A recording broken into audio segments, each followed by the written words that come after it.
Okay, so hi everyone. This is Lance Lim, professor in biomedical engineering at Penn State. So today I'm going to share you a mass transport problem that is diffusion through a funnel.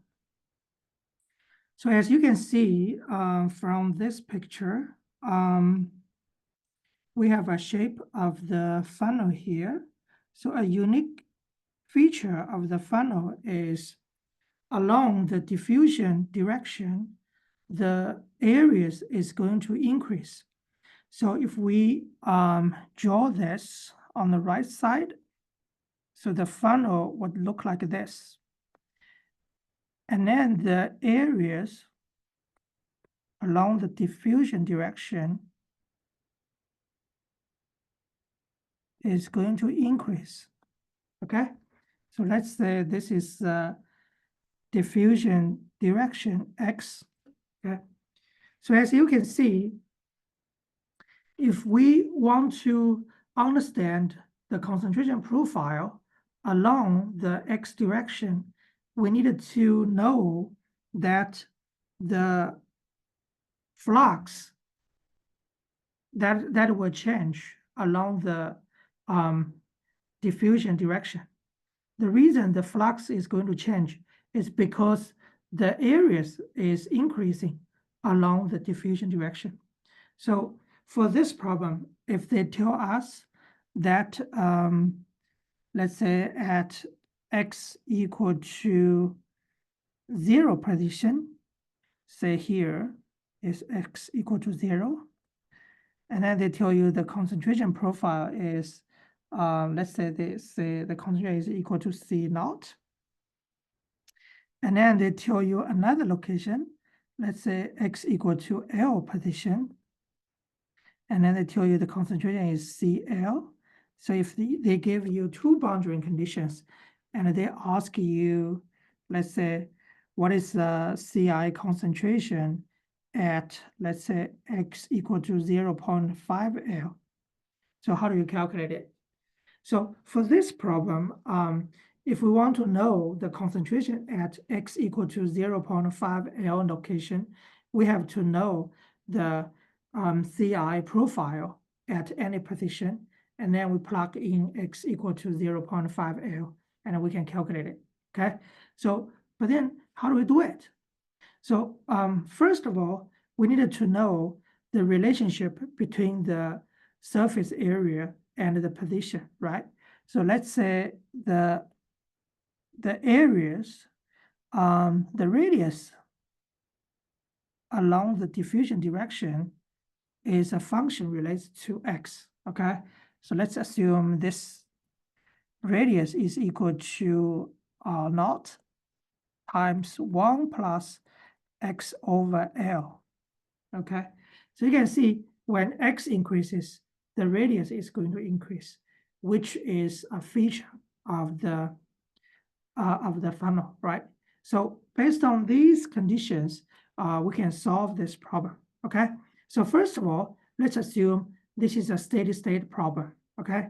Steady state, that means the concentration is not going to change with respect to time, okay?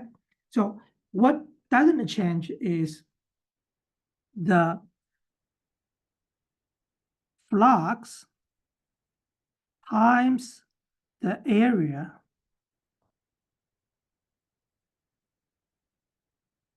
when you do the derivative with respect to the X position. This is not going to change, okay?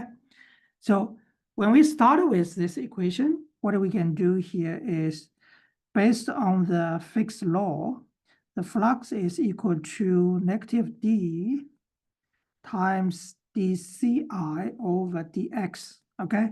Here we assume there is no convection, okay? And then times the area. Area is pi naught squared, 1 plus x over L squared equal to 0, okay? So based on this, what we can see here is for all these constant numbers, we can cancel it out, okay? So what we can cancel out here is, you can see for this and pi r naught squared. You know, this, all of these can be canceled out, okay? So we cancel this, and then we cancel this. So what we left is this one times this one, okay? So we use the property of the differential equations that when we do the derivative of this part, it becomes 0. That means the inside part, 1 plus x over L dci over dx is a constant number. And then we assume this constant number is E, okay? Let's assume this constant number is E. So next, we need to solve this equation, right? So what we can do here is we rewrite in this way, equal to E times 1 plus x over L to the power of -2, okay?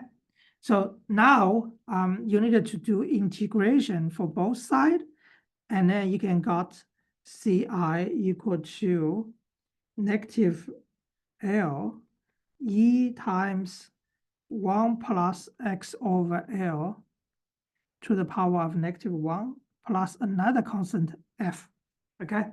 So in this equation, we have two unknowns, which is E and F, okay? So now we have to apply boundary conditions to solve for E and F. Once we solve E and F, we solve the problem, okay? So what are the two boundary conditions that we can use? So the two boundary conditions we can use are here, okay? So we apply x equal to 0 and then Ci equal to C naught, okay?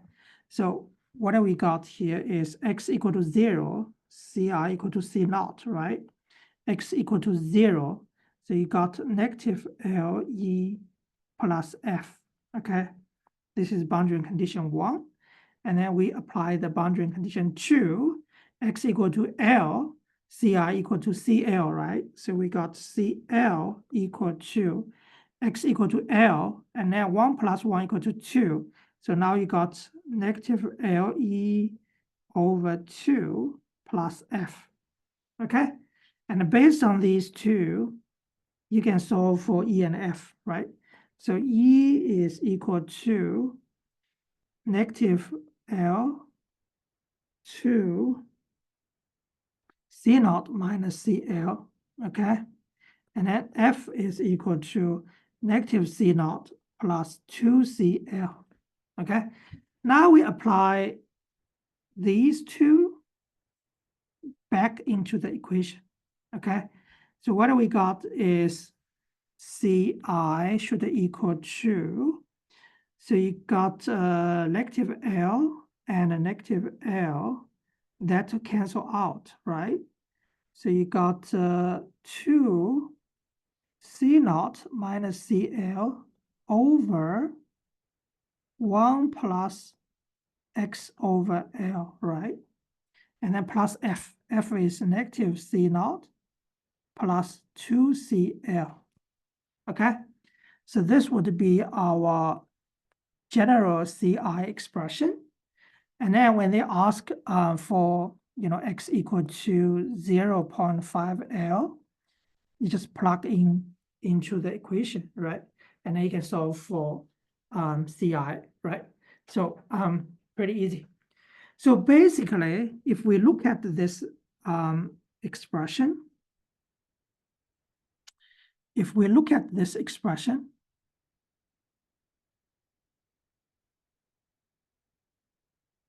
so what do we know here is, so first of all,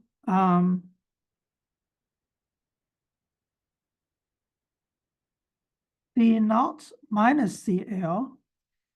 So C naught is somewhere here, and CL is somewhere here, and C naught must larger than CL, because diffusion is from higher concentration to lower concentration, right?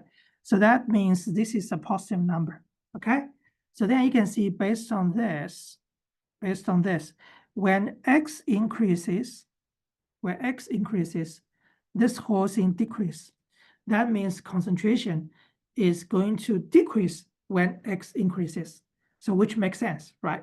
So when X increases, based on this expression, CI is going to decrease. So which is exactly what we would expected. Okay, so that is all for this problem. I hope this helps. So the take-home message is, for any problem, if that is steady state, the most important equation is the flux times the area when you do the derivative of this thing over dx or dr, and this must be 0. The reason this is true is because this native flux doing the derivative with respect to time has something to do with dci over dt. And since it's steady state, dci over dt, that is 0. Okay, so this equation is very, very useful. Okay, yeah, that is all for this problem. I hope this helps. If you have any questions, comment below. Okay, bye-bye.